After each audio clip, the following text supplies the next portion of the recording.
Harum Pioni di kota Lianzhou Lianzhou Mutensang. Di tengah kota Lianzhou yang dipenuhi gedung-gedung tinggi, pusat perdagangan, perusahaan teknologi, dan kesibukan manusia modern, hiduplah seorang gadis bernama Xiaolin. Ia bekerja sebagai staf administrasi dan pengembangan operasional di sebuah perusahaan teknologi yang sedang berkembang. Xiaolin hidup sederhana. Ia tidak pernah merasa bahwa pekerjaan kecil adalah pekerjaan yang rendah. Ia memiliki satu kebiasaan yang membuat rekan-rekannya sering datang kepadanya. Ia suka mengajari. Jika seseorang tidak memahami laporan, ia menjelaskan. Jika rekan baru kesulitan menggunakan sistem perusahaan, ia membantu. Jika seorang teman merasa gagal, ia berkata, "Tidak apa-apa, belum bisa. Yang penting, jangan berhenti belajar." Bagi Xiaolin, ilmu bukan alat untuk merasa lebih tinggi. Ilmu adalah cara agar seseorang dapat berdiri dengan lebih tegak. Suatu pagi, perusahaan kedatangan seorang pemuda bernama Wei Han. Ia adalah salah satu pemegang saham utama perusahaan, sekaligus direktur muda yang baru kembali dari luar negeri. Wei Han terbiasa hidup dalam kemewahan karena ayah dan ibunya adalah pengusaha asing yang memiliki jaringan bisnis internasional. Ia berolahraga setiap pagi sebelum bekerja. Lari, berenang, dan latihan kebugaran menjadi bagian dari rutinitasnya. Ada satu kekurangan besar dalam dirinya. Ia terlalu mudah meremehkan orang. Pada hari pertamanya, Wei Han melihat Xiaolin sedang membantu seorang pegawai baru memahami laporan. Ia berkata, "Pekerjaan seperti itu bisa dilakukan siapa saja. Mengapa harus menghabiskan waktu menjelaskannya?" Xiaolin menoleh dan tersenyum tenang. Karena seseorang yang hari ini belum bisa, mungkin besok akan menjadi orang yang paling banyak membantu perusahaan. Wei Han tertawa kecil. "Kau terlalu percaya pada orang." Xiaolin menjawab, Bukan percaya tanpa alasan. Saya percaya karena setiap orang pernah menjadi orang yang tidak tahu. Wei Han terdiam, tetapi kesombongannya belum hilang. Beberapa hari kemudian, sebuah proyek perusahaan mengalami masalah. Wei Han, yang terbiasa mengambil keputusan dengan cepat, berkata, "Cari siapa yang membuat kesalahan." Xiaolin menggeleng. Kalau kita hanya mencari orang yang salah, masalahnya mungkin tetap ada. Wei Han menatapnya. "Lalu apa yang harus dilakukan?" Xiaolin menunjuk dokumen di atas meja. Cari apa yang salah. Setelah itu, ajarkan orang yang belum memahami caranya. Wei Han terdiam cukup lama. Untuk pertama kalinya, ia melihat bahwa kecerdasan tidak selalu hadir dalam suara yang keras. Kadang-kadang ilmu berbicara dengan suara yang sangat tenang.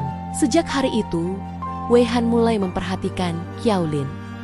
Bukan karena kedudukannya, bukan karena latar belakangnya, tetapi karena gadis itu tidak pernah menggunakan pengetahuannya untuk membuat orang lain merasa bodoh. Di perusahaan itu, ada seorang pria bernama Zheng Rui. Ia memiliki jabatan penting dan merupakan teman lama Wei Han. Zheng Rui sering membantu Wei Han menyelesaikan pekerjaan tanpa banyak bicara. Ia juga sering membantu Xiaolin diam-diam dari kejauhan. Ketika laporan Xiaolin terlalu banyak, sebuah file yang sudah dirapikan tiba-tiba muncul di mejanya. Ketika komputernya bermasalah, Zheng Rui diam-diam meminta bagian teknologi memperbaikinya. Xiaolin beberapa kali bertanya, Siapa yang membantu pekerjaanku? Zheng Rui hanya menjawab, Mungkin ada orang yang kebetulan lewat. ia sebenarnya mengagumi Xiaolin. Namun ia tahu hubungan Xiaolin dan Wei Han hanyalah persahabatan. Karena itu, ia tidak pernah mengganggu. Ia memilih mendukung sahabatnya dan menghormati Xiaolin dalam diam. Suatu sore, Wei Han dan Xiaolin duduk di ruang kerja setelah semua orang pulang. Wei Han berkata, "Dulu aku berpikir uang membuat seseorang lebih berarti." Xiaolin tersenyum. Uang dapat membuat hidup lebih mudah, tetapi tidak selalu membuat seseorang lebih bernilai. Wei Han menatapnya. "Lalu apa yang membuat seseorang bernilai?" Xiaolin melihat lampu-lampu kota Lianzhou dari jendela. Ilmu yang membuatnya memahami, kerendahan hati yang membuatnya menghargai, dan kebaikan yang membuat ilmunya berguna bagi orang lain. Wei Han tersenyum kecil. "Kau selalu punya jawaban." Xiaolin menggeleng. Tidak.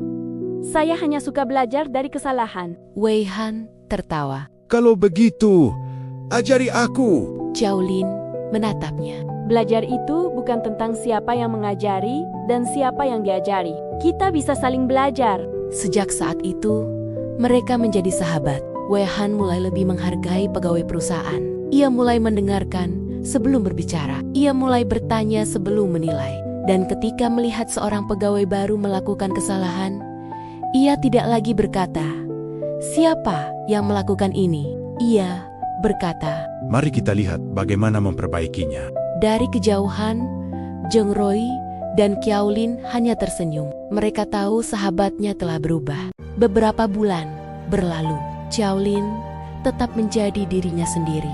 Datang bekerja tepat waktu, belajar, mengajari, membantu, dan bersyukur. Ia tidak pernah merasa lebih tinggi hanya karena mengetahui sesuatu yang belum diketahui orang lain. Wei Han masih kaya, tetapi ia berubah lebih baik. Ia masih memiliki perusahaan dan kehidupan yang jauh lebih mudah daripada kebanyakan orang.